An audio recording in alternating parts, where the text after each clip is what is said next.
Ozo remarqué na bandoto na yo soko lali. Très souvent mon aka peut-être elongia mutu moko yaka.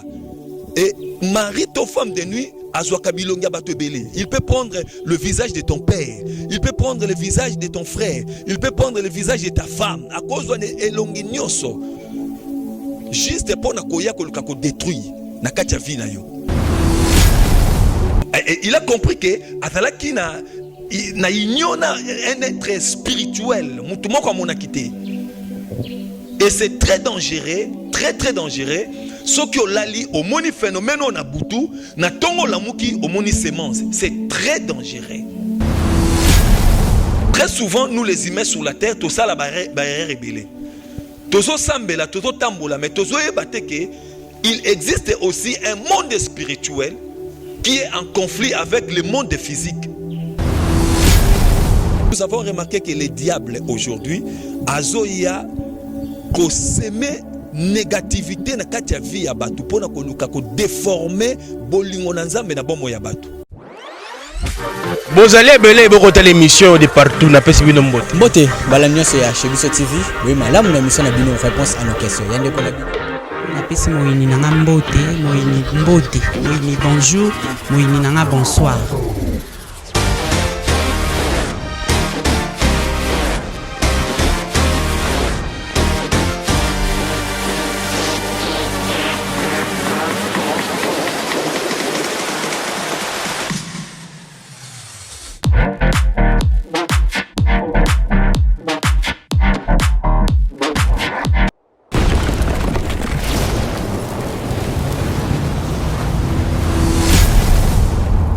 Chebiso Télévision, chaîne Oyo Kokani na yo. Gloire à Dieu, que le Seigneur vous bénisse. Nzambe apambola bino, bisika nyonso bozali, Nzambe apesi bino peut-être occasion ya kokuta na lisusu na mosali na Nzambe, l'apôtre Pierre Kitete Chaumba, Oyo Nzambe apesi message moko très clé, très important.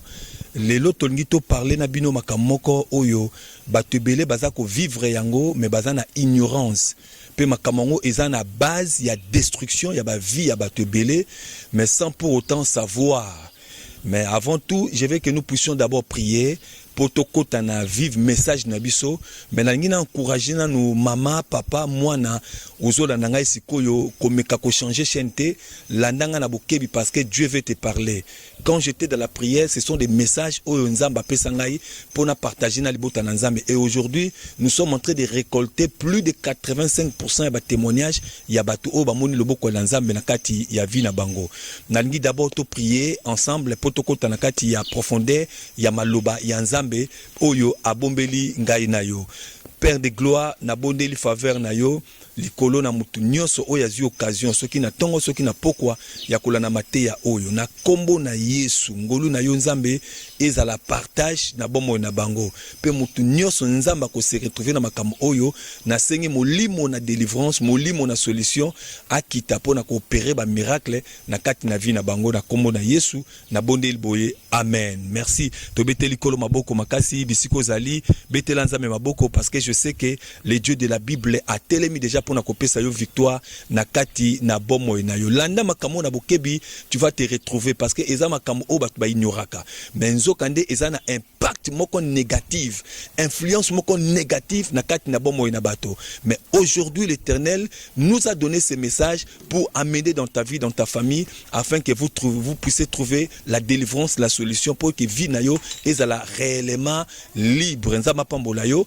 Vous êtes en direct avec l'apôtre Pierre Kitete Chaumba. Je vais d'avance donner les numéros. Peut-être mais tu as besoin des numéros et que ça la moi bien poto solo là et plutôt bon de la ponayo. Le numéro c'est plus 243 89 35 68 266. Je répète pour la bonne compréhension, plus 243 89 35 68 266. Soko bengi biso ozui direct apôtre Pierre Kitete Chaumba toko bonde la po na yo pe miracle na nzambe ko sopana na vie na yo.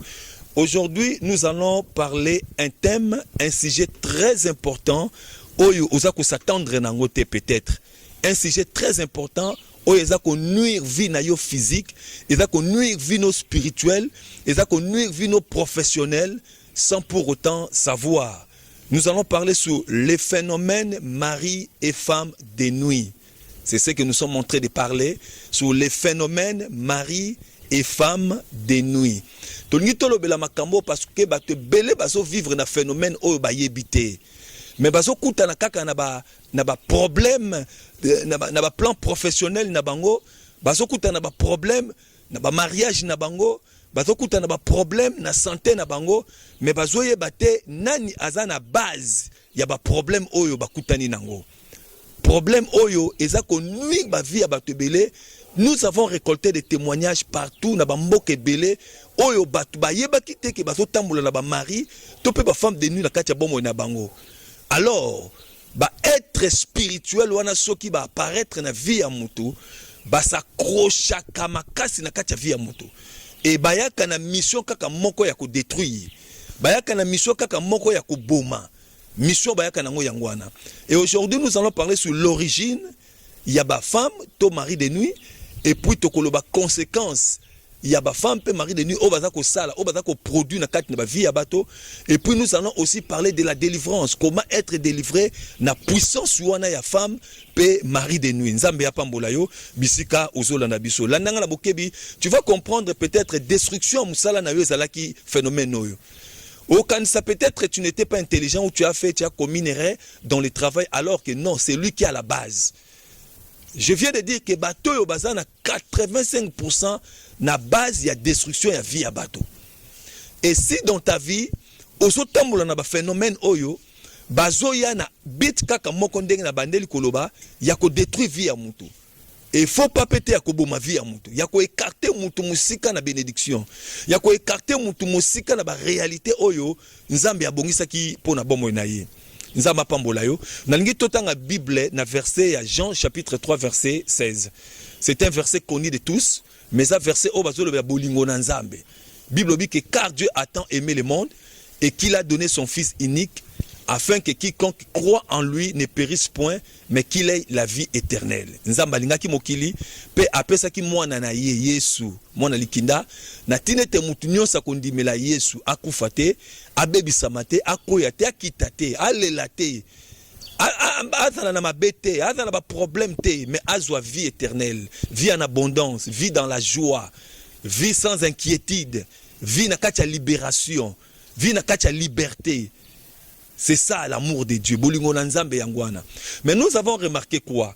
Nous avons remarqué que les diables aujourd'hui, azoya ko seme négativité na kati ya vie ya batu pona ko luka ko déformer bolingo na nzambe na bomo ya batu. Azoya na ba point négatif na le contraire ya oyo nzamba lobi. Dieu a dit ceci, il y a le contraire pona ko luka ko détruire toujours vie ya batu. Tu veux parler d'abord, premièrement, sur l'origine, il y a femme et mari de nuit. Peut-être au vivaka eloko wana. Avant na kota na origine, na lingi na ebisao déjà na ba pongi na yo tango lalaka. Olotaka bandoto. Na ba marche na yo, na ba promenade na yo, na musala na yo, omonaka peut-être ba phénomène moko ba sensation moko négative. Omonaka peut-être ba chose moko bizarre, o se répétaka de temps à autre. Oh, il faut permettre que oh évoluer dans la capacité oh yozanango. Oh, il faut permettre que oh évoluer l'intelligence oh zanango. Tu as beaucoup étudié, tu as des diplômes. Ozana baba papier makamobele ba titre belé universitaire. Mais aujourd'hui, tu n'arrives pas à bénéficier par rapport à ba diplôme na ba titre oh yozanango. Et je viens de dire que 85% ya batu bazo vivre na conséquence ya ba mari pe femme de nuit. Tu vas comprendre. Landanga attentivement nzamba pambola yo pona disponibilité à motema na yo. Tozolo baboye, c'est un phénomène réel qui existe dans beaucoup de personnes sous forme secrète. C'est-à-dire est un phénomène moko réel. Est un vie moko spirituel réel.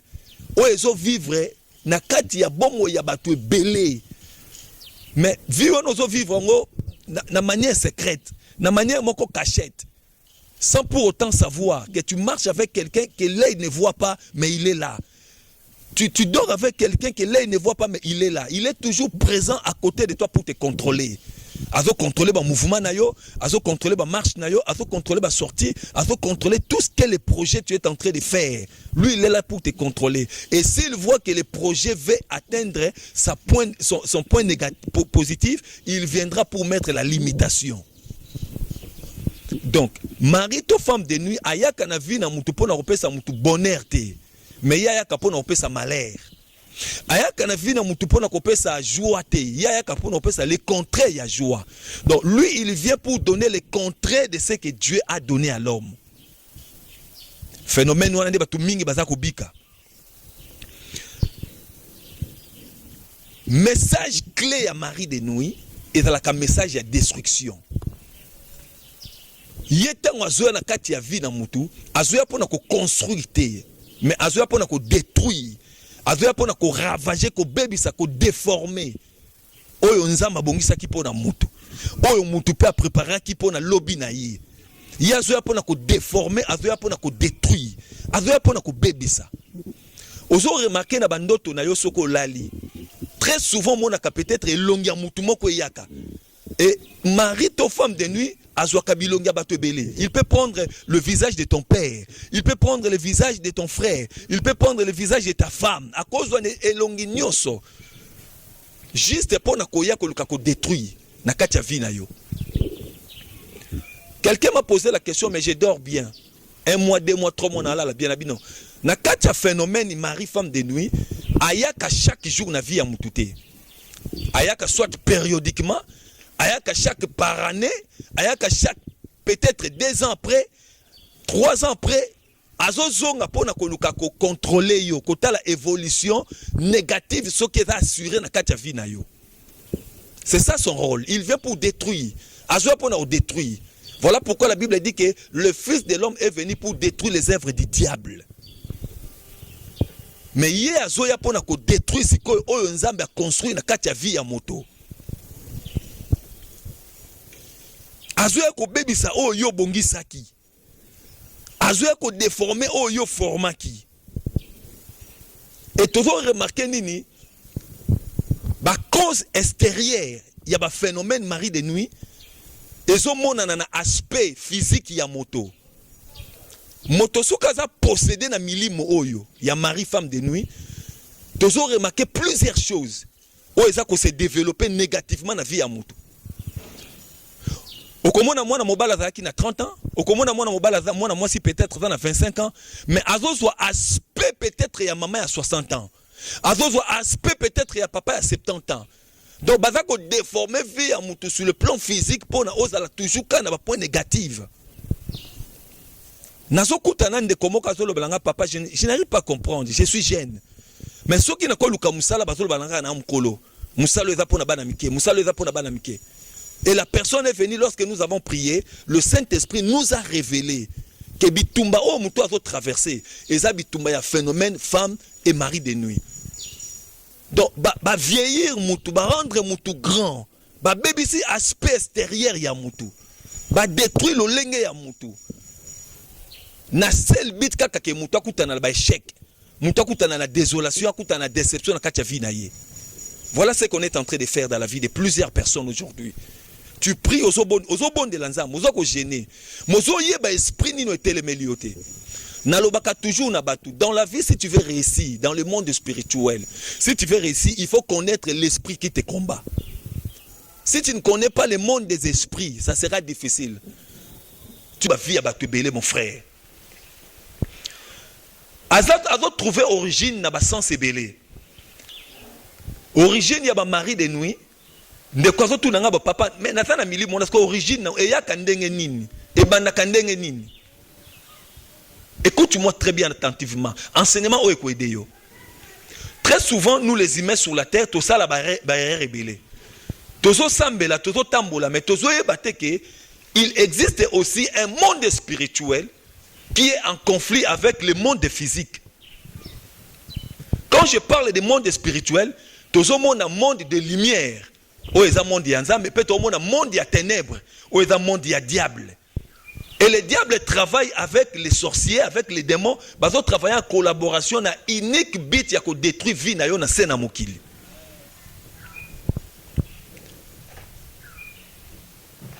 aza na origine mon côté aza na ba origine ebele oyo azokota na kati ya vie ya bato na kopesa quelque origine peut-être qu'on se retrouver que au fungola qui porte moko pona phénomène oyo et konza na kati ya vie na yo ba mari femme de nuit mususu bazokota na nzela ya ba héritage. Donc et comment le col bien moko héritière on dit ba hérita bino na kati ya famille phénomène wana na lobaka toujours na vie okokoza mkongo okoza mungala okoza muluba okoza la muswahili mais la kati ya famille na bino ezalaka na mutu moko abandaka tribu wana na lobaka ngo toujours tribu banda na 100 personnes te tribu banda na 1000 personnes te tribu banda na mutu moko. Il y avait une personne qui était sortie mutu bimi et mutu onde ayeko constituer toute une tribu oyo bozanango oyo bozako vivre lelo. Mais il y a un problème maintenant. La personne qui a commencé votre tribu, on a toujours parlé de phénomène mari et femme de nuit, oh, ils sont héréditaires, oh, ils ont hérité en haut, nanzela ya tribu na yo. Nakuta na tribu moko bazoye bisanga ike, moi na nyonso ya famille oyo, azalaka na mobali na yo to mwasi na ye na village. Na boyi kotanga koma tribu yango, mais bozo comprendre.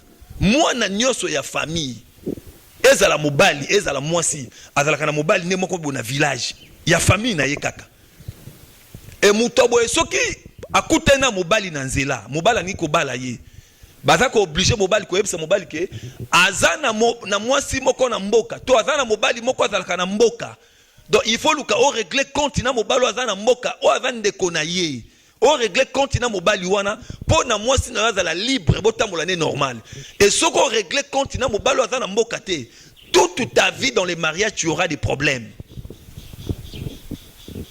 On est allé ba mari de nuit héréditaire o to za ko hériter na kati ya ba famille.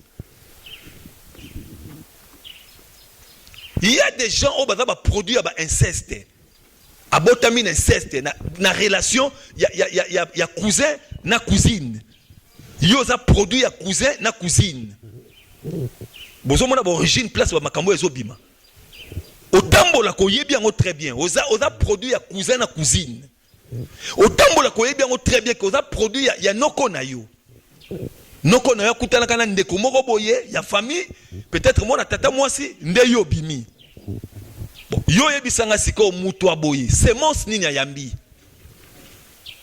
Porte fungwama déjà na vie na ye pour na phénomène oyekota et détruit vie. Vous voyez? C'est ça le grand problème yango tozolo. Là nanga na bokebi o comprendre. Toza na temps mke mais makamoko très profond et très important pour ta vie.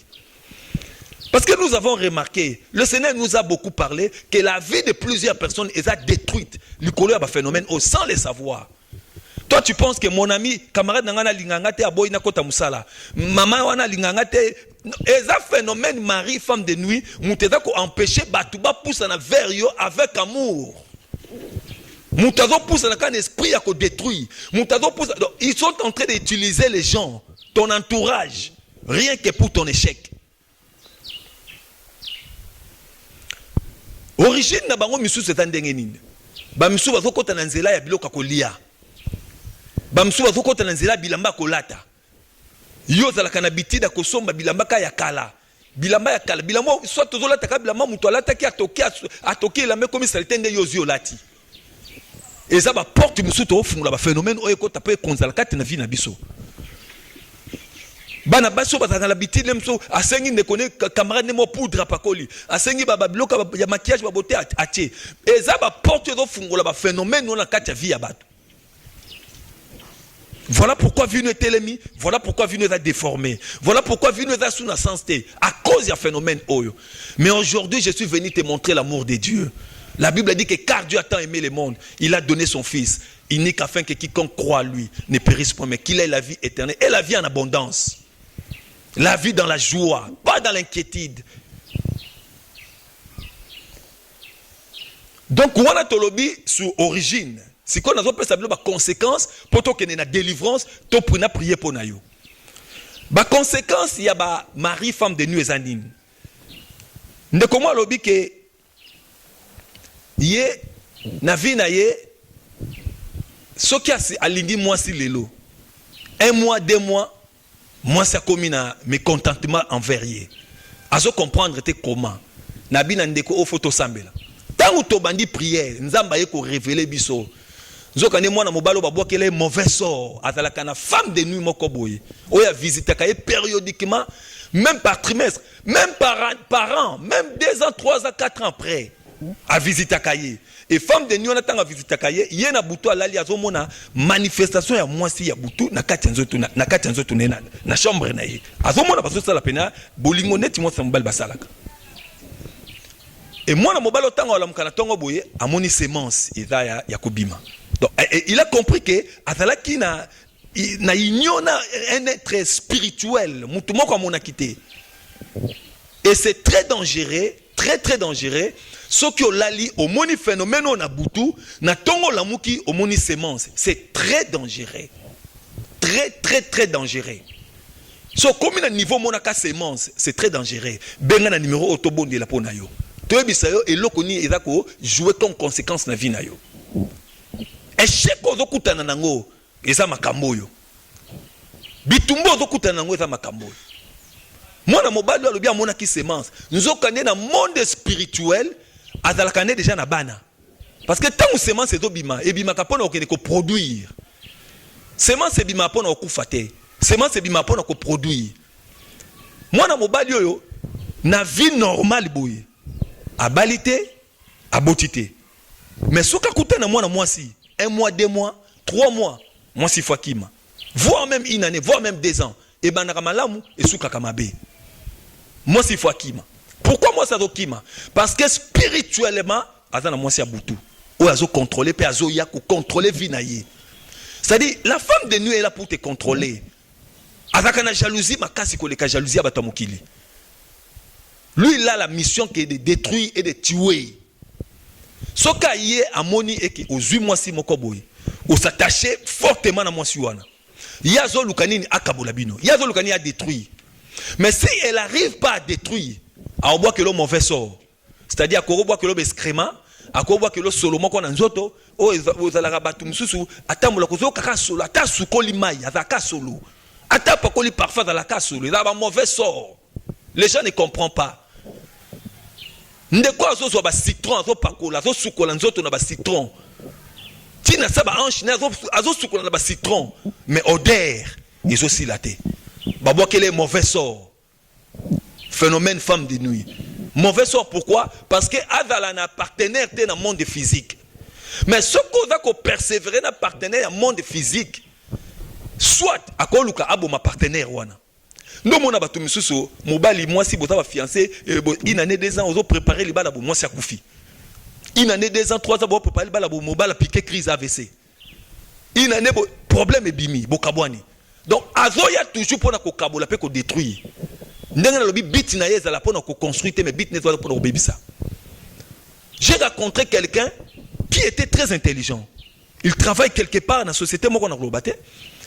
A travaillé très bien, très intelligent.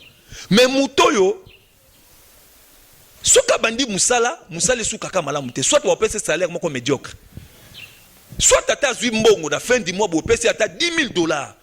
Mais $10,000 est ici là, na 2 jours, na 3 jours, na 5 jours.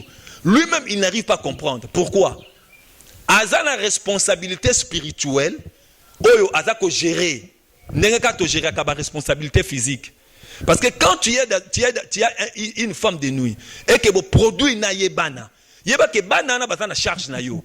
Ndenge ka tole sa bana ya mokili to futela bango ba classe ndenge to somela bango bilamba ndenge to futela bango ndaku to somela bango ndaku yo poza na devoir wana ya ko accomplir pa ya bana wana yango mona ko zwa ka mbongo esilaka o comprendre kate tu prends l'argent tu n'arrives pas à t'organiser.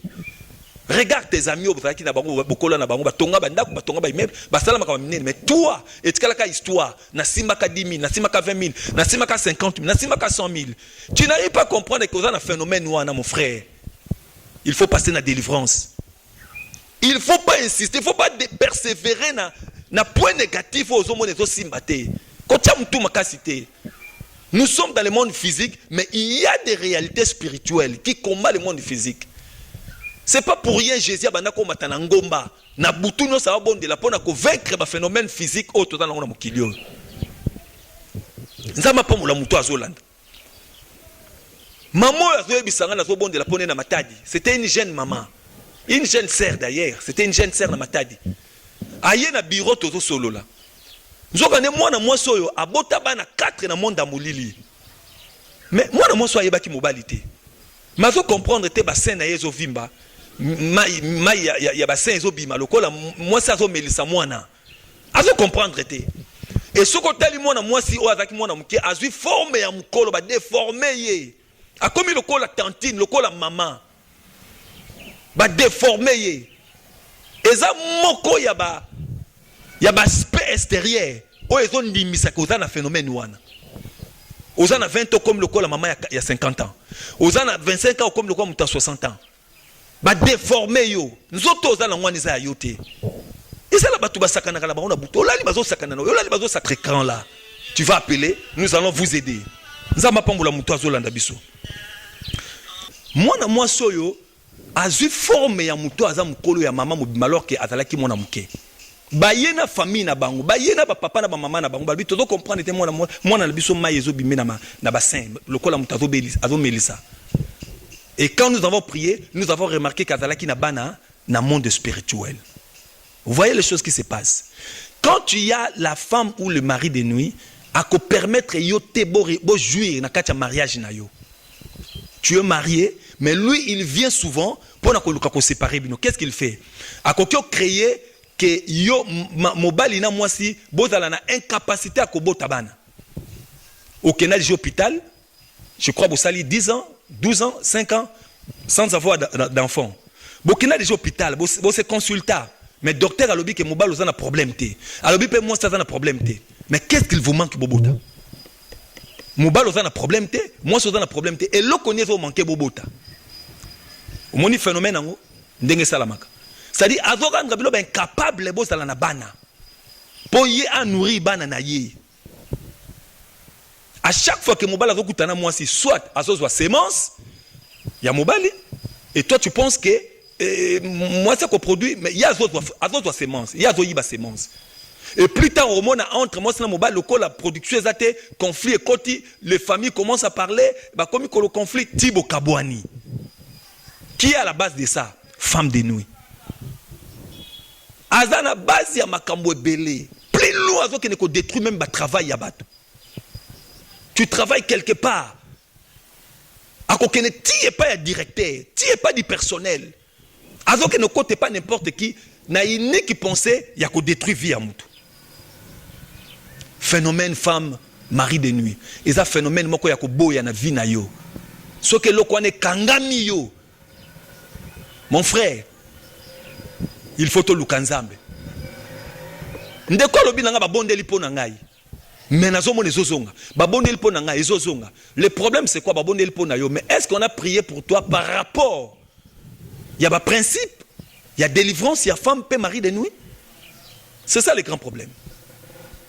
Oza ko s'invente tozol ba ke toza la grand frère na biso va pédé. Toza la grande sœur na biso va lesbienne. Mais ce sont des phénomènes mari femme de nuit. Et ça déjà héritage moko négatif dans la famille.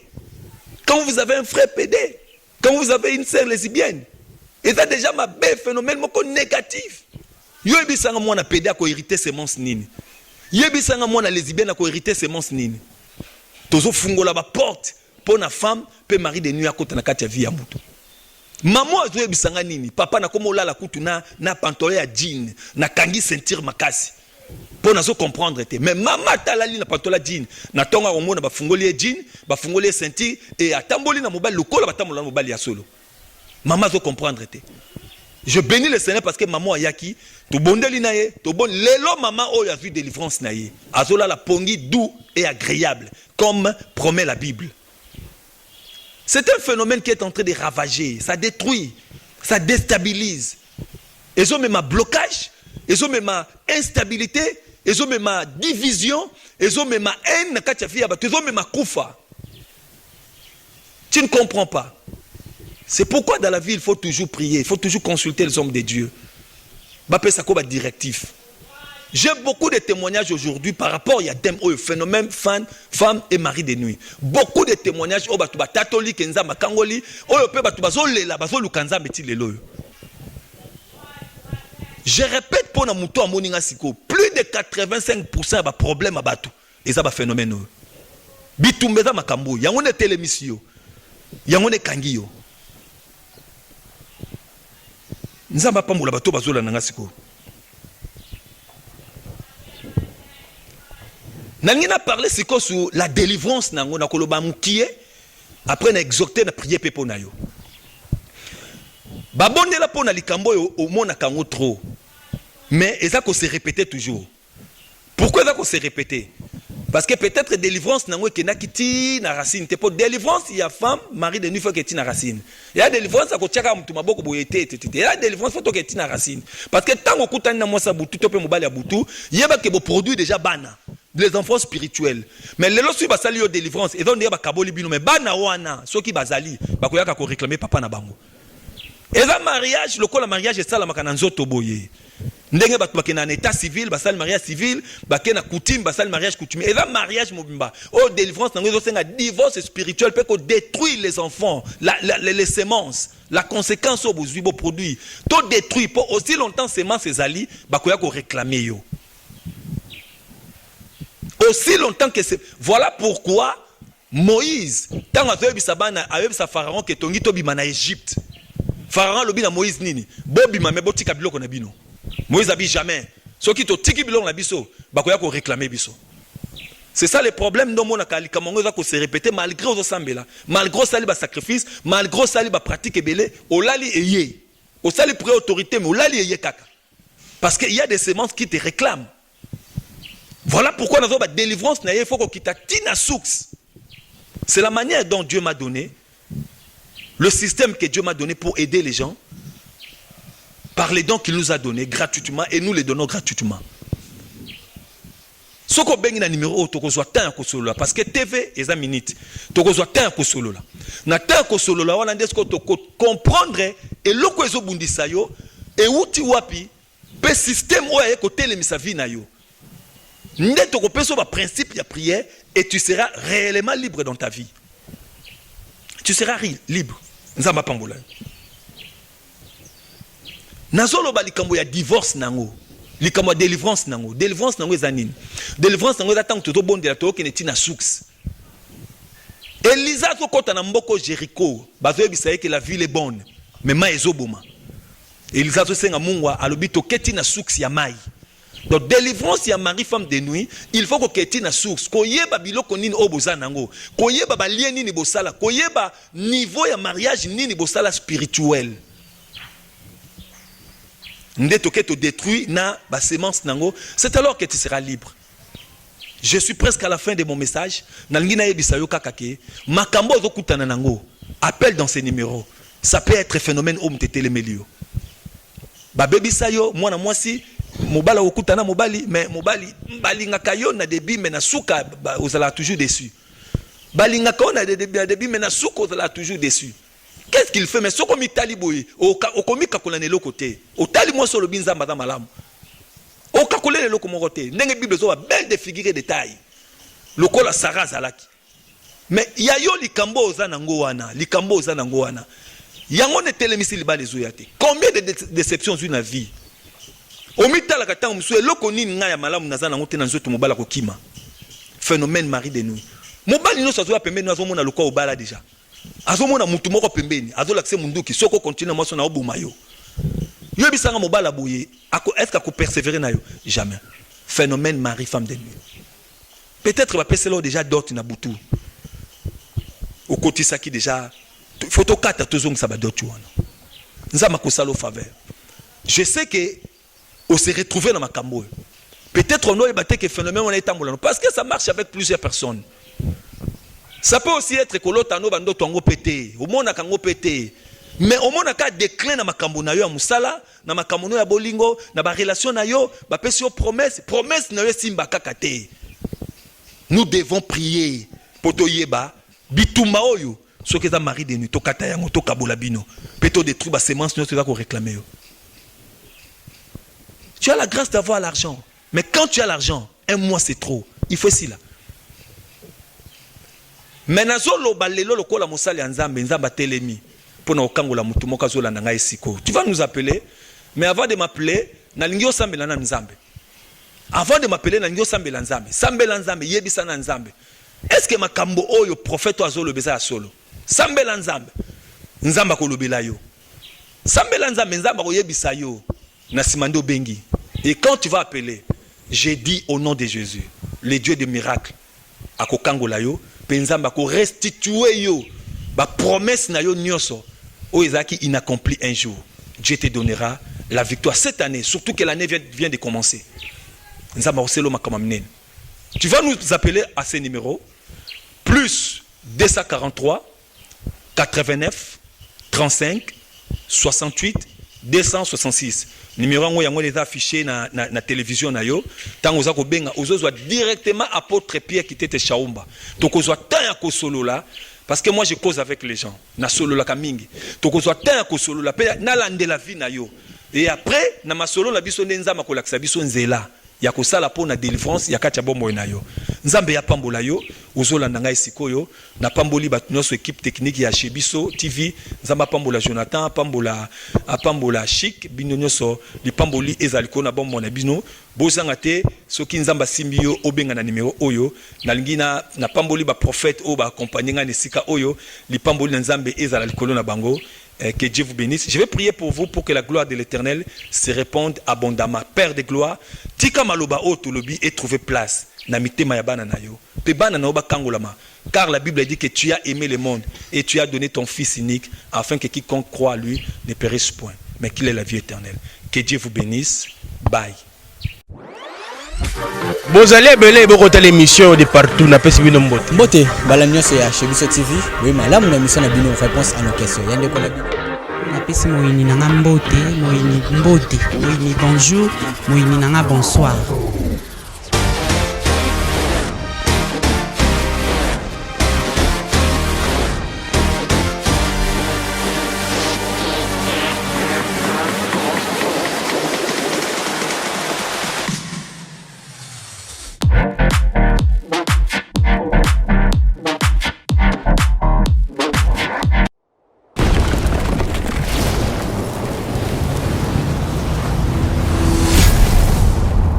Chebiso Télévision, chaîne oyo ekokani na yo.